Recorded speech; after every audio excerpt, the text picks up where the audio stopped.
There was quite a few comments talking about how a lot of teachers working in mainstream basically bluntly saying that inclusion can't work in mainstream at the minute, not because they don't believe in it, but because of sort of capacity. So how do you see that changing, and why do you feel mainstream is the best place rather than looking at expanding more specialist provisions?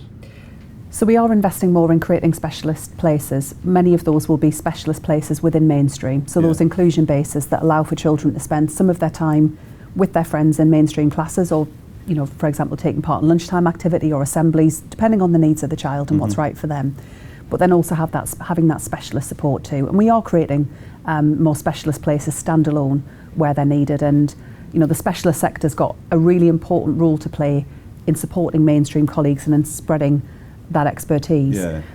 But I do think mainstream inclusion is the right way forward. You know, I've heard from, you know, lots of my colleagues in Parliament, you know, have experienced this themselves. You know, one colleague, Marie Tidball, who, you know, was able to benefit from a brilliant mainstream education.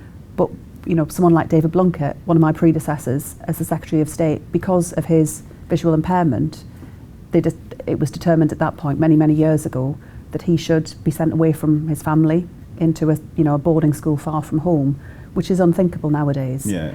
But I do recognise that when schools are supporting children with quite a big range of need, they need not just the investment but also the support to do that really effectively. But actually outcomes for children with SEND in mainstream are stronger than in specialist provision, both in academic terms, but also their ability to go on to live a fulfilling adult life. And that's what we want. I want children to thrive in education, but we're also trying to set up our children for the world to come as well. Yeah.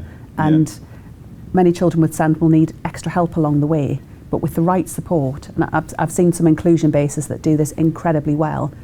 You know, parents saying to me that they didn't think their child would ever be able to get a job or live independently, and that had been totally transformed by the support that they'd had in an inclusion base.